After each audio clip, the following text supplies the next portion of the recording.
Hey Internet, it's me. I was going to review a game this weekend and then I got distracted, so I'm going to talk about that.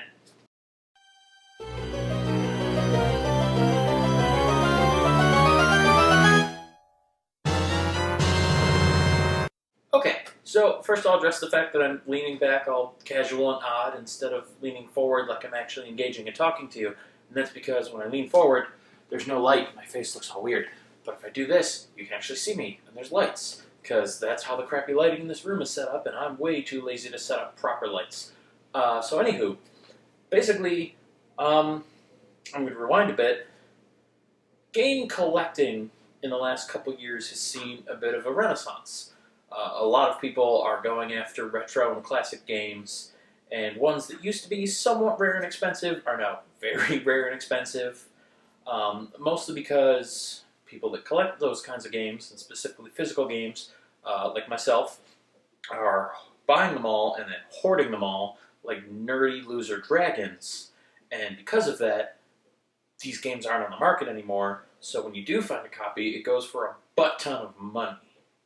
Like the prototype cartridges that I own, uh, maybe a decade ago would be worth possibly $100, maybe $200 for a really cool title like Zelda or something. Now they're up in the $2,000 range. So it's gotten out of hand. It's a bit ridiculous. And collecting is just really not a thing that's accessible to people anymore. Um, and certain people have tried to, close that gap. Limited run games, for example, is frequently re-releasing old retro titles in their original console formats, but new prints of them. For example, Shantae for Game Boy Color is getting reprinted on the Game Boy Color, but it's a whole new run of games, so there will be more on the market, and presumably the value and cost of that game will go down. Likewise, they just are going to release this week Night Trap for the Sega CD, which is for some reason a sought-after game, even though it's absolutely garbage. So they've been doing their parts. And then you have people like Blaze with their Evercade and the physical collections that they release are also trying to bring some lesser known older titles as well as just some indie collections and games that might not have otherwise gotten attention. They're making them affordable and accessible and just making it easier for people to collect. So people are trying to fix this, but it's still a terrible thing to try and get into. So that brings me to my actual main topic, and that is emulators. Now, I've generally, just as a personal standpoint, been kind of against emulators. I never really use them much. It's just not my deal. I prefer the actual hardware, which is why it's always so hard for me to make my videos, because I need to find capture cards that are compatible with my hardware, and that's a nightmare and a half. But yeah, so all the things I just said lead me to the point that I found an emulator that I like. And actually, I found a UI that congregates a bunch of emulators and adds really cool features. And this UI compilation awesome thing is called RetroArch, or RetroArch. I don't really know. But basically, what it does is it gives you access to a bunch of emulation tools, mostly emulators, and combines them all into one program and adds in a bunch of stuff like save states and cheats, but most importantly, achievements. That's right, you can now unlock achievements in all your favorite retro games. By all, I mean most, because it's all done by volunteers, it's all open source.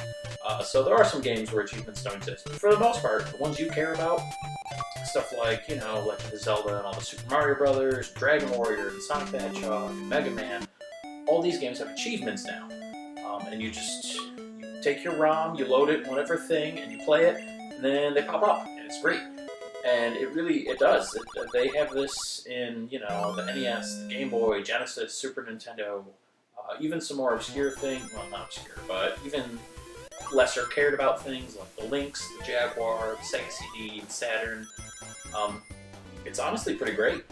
And actually, because it is volunteers, people pursue their own interests when adding these achievements. So you'll even see things like the Binding of Isaac Game Boy port that was made for a Game Jam in, I believe, 2018, but don't quote me on that, even though I'm going to correct myself down here at the bottom of the video if I'm wrong.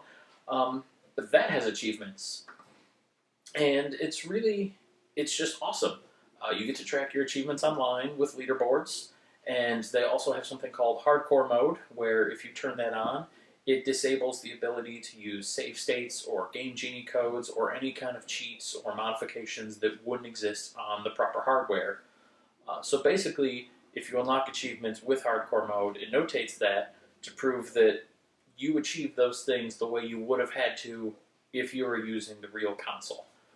So you weren't able to use cheats. You couldn't have, macros tied to a button to do a certain combination or anything like that. You had to do it in earnest. And it's really cool.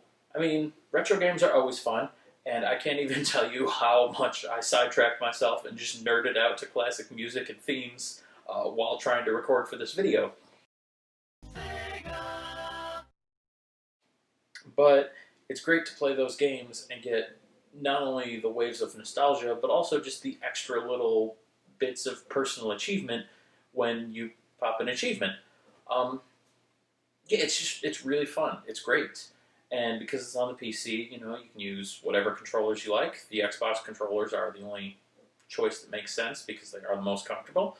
But I mean, theoretically, you could use whatever the heck you wanted. And yeah, mostly I just want to cop out of making a proper video and talk about how cool that emulator is. So yeah, I've done that.